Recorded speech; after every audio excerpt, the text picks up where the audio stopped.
Hello there. So, more promises from Priti Patel. I see a boost in the UK narcotics trade coming then.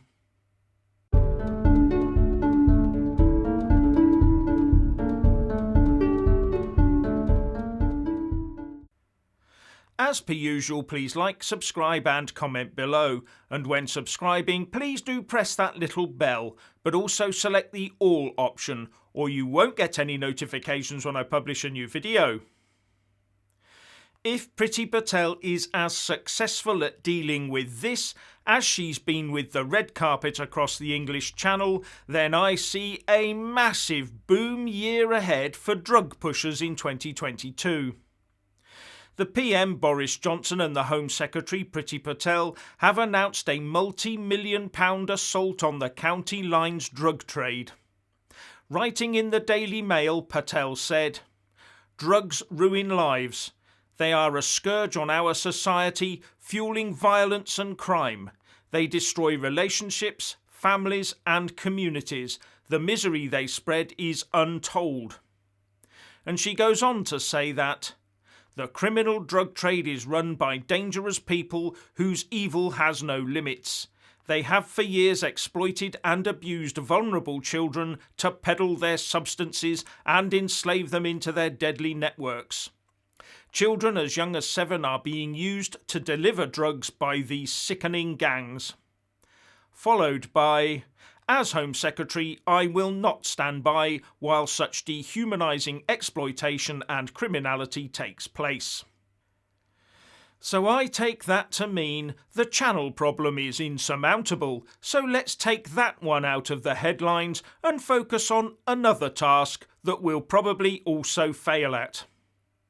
Anyway, the government is publishing a 10-year strategy to deal with drug abuse and associated crime, with Priti Patel saying, "If you peddle these substances across our community, we will come after you with the full force of the law."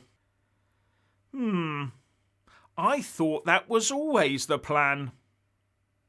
In February 2020, Dame Carol Black published a review of the drug situation, and one of the findings was that the total cost of harms related to illicit drug use in England was £19.3 billion for 2017 to 2018. And that's just England. Now, the Priti Patel plan is to reduce the demand for drugs by putting in place early intervention for settings like schools, as well as beefing up the law. The strategy also involves shutting down the gangs, seizing the money and assets from their despicable crimes and locking them up. Working with the police, we want to shut down over 2,000 county lines in the next 3 years, Patel writes. And outlining the sorts of things we can expect to see, she pointed to criminal sanctions, fines, curfews, compulsory drug awareness courses and the removal of passports. And one of the targets for all this activity will be the middle-class users who take the stuff for so-called recreational use. And a Home Office source told the press, "It's the end of the slap on the wrist and send you on your way." Now, I've never understood this concept of stratifying drug usage by class. But as far as I can see, it goes something like this. If you are a musician or artist of some type, you need it to expand your creative mind. Think Grace Slick and White Rabbit. And if you are upper class, then no one will ask, investigate or question you about it, as you have far too many connections and it makes the state look bad to have the drug squad at the door of the mansion. And if you are middle class, it's something done by the intelligent people who are in control of their habits, and it poses no problem to society, it's just for a bit of relaxation. Or so they claim.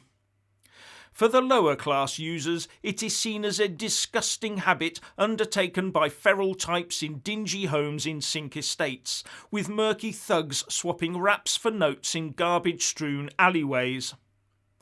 But the truth I would put to you is more like this. The only difference between the middle class and above and the rest is money. Those with money can easily mask their habits up to a point, and they can also afford the good stuff through a better class of pusher, if there is such a thing.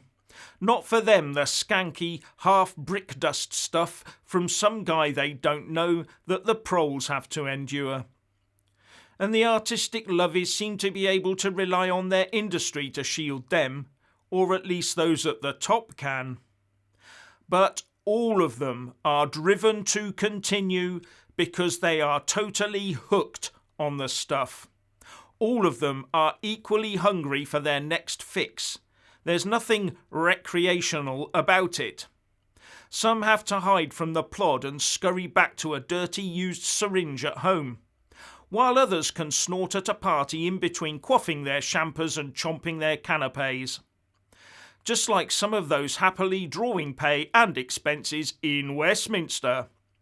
Yes, it seems that the halls of power are caked with evidence of drug use in the Palace of Westminster. So who would that be down to? Members of Parliament? Lords in wigs? The admin staff and drivers? Or maybe the security staff? Or even the armed police? With the Metro reporting, sniffer dogs may be deployed in Parliament after traces of cocaine were found in 11 bathrooms on the estate. The day before the government is set to reveal its latest plans to crack down on drugs, an investigation has uncovered Parliament itself appears to have a widespread problem with Class A's. As a result, the Speaker of the Commons, Sir Lindsay Hoyle, has promised to get the police in to investigate.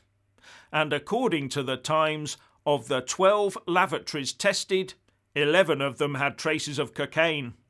And some of those were sited near the offices of Boris Johnson and Priti Patel. Is there a Christmas party this year? Now, once they bring the sniffer dogs in, I reckon there'll be a definite reduction in the number of MPs and Lords attending debates. What do you think? Now, about a decade ago, a pub in Salisbury got together for a trial with the local police. What they did was made it very public that those coming for a drink on the next Tuesday night would be tested at the door for drugs by the police. So I went along with some mates, just for the experience and to see how it worked. Well, they used what I think was some sort of UV light on our hands before we got one of those nightclub stamps on it to give us the all clear. But the telling thing for me was that I later asked the staff what they thought, and I was told no one had been arrested, but that footfall was down to 30% of normal for a Tuesday. Now that was just based on their snapshot assessment, but it did raise an eyebrow.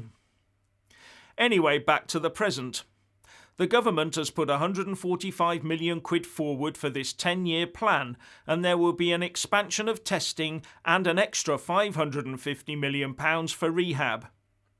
Expansion in the use of testing. Now, where have I heard that before? And the last time the government tried that, wasn't it a 37 billion quid failure? Now, Boris wants to interfere with the lives of users.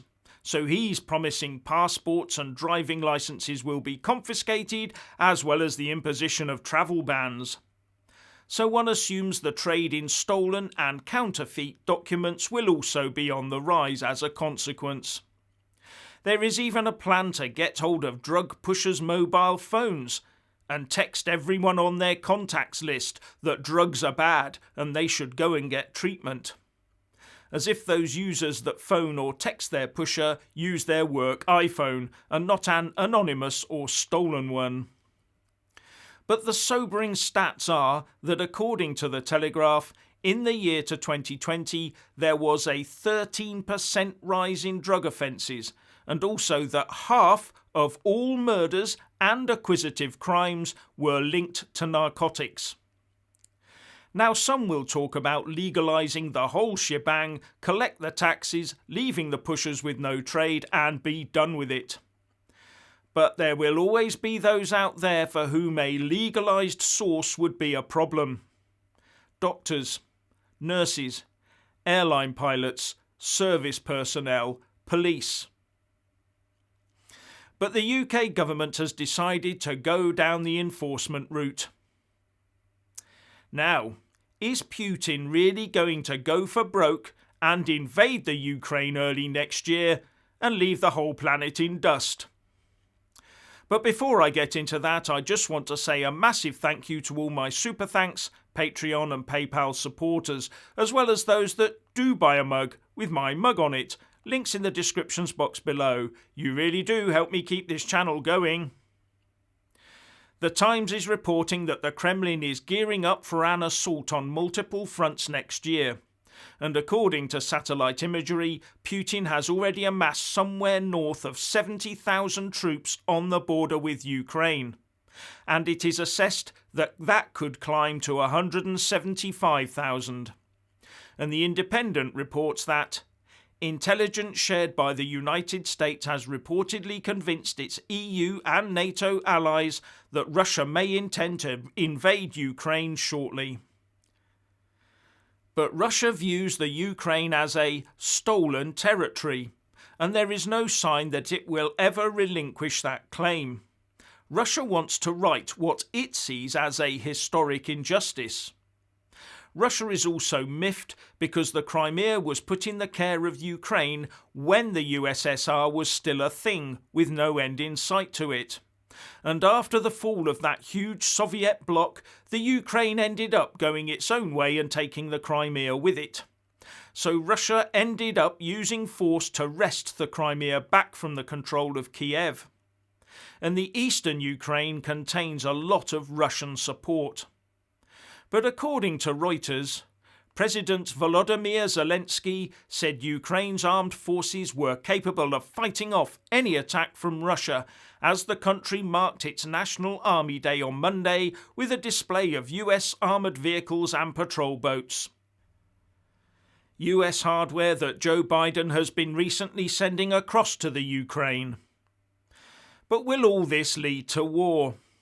Well, many are hoping that Biden's backing for Kiev will force Putin to think again, especially if the West starts imposing sanctions on Russia. Also, Russia is heavily dependent on oil and gas exports to the West. So although it is doing well now, while gas and oil prices are high, once the prices start to fall back, especially in the summer, then things might get harder for Moscow.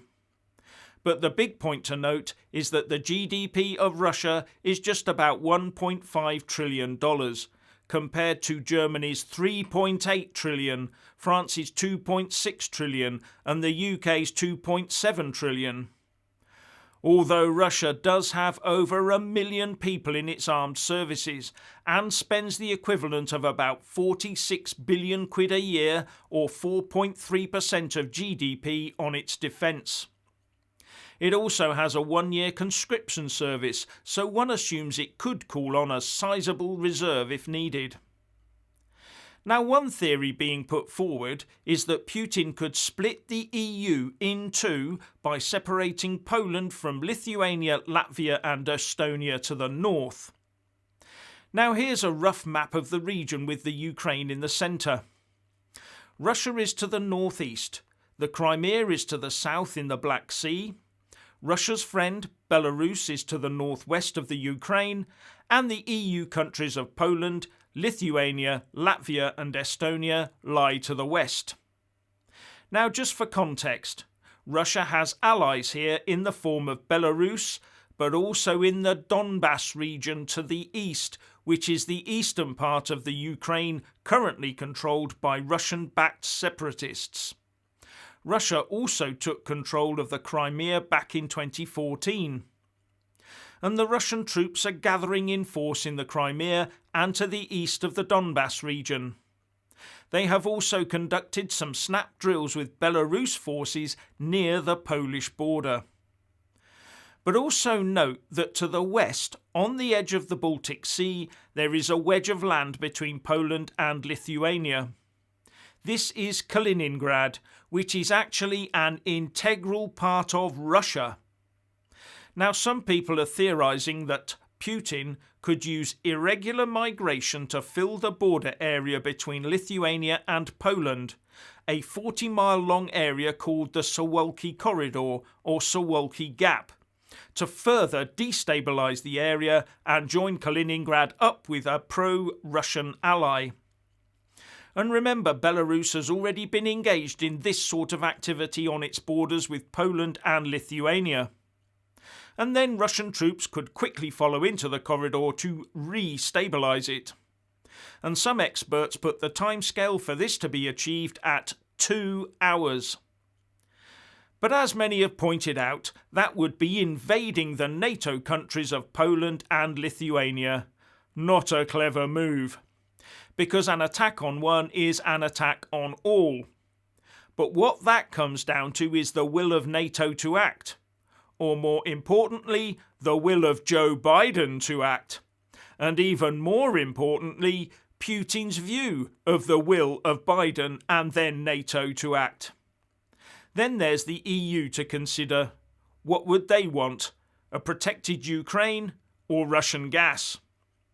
And while all that's going on, we have China eyeing up Taiwan. And some have put forward the idea that when Putin goes for the Ukraine, China will go for Taiwan. What will happen? Your guess is as good as mine. With the question for us being, will Boris ride to the rescue on Biden's coattails? So what's your opinion on tackling the UK drug problem and Putin's Ukraine grab? Please like and comment below.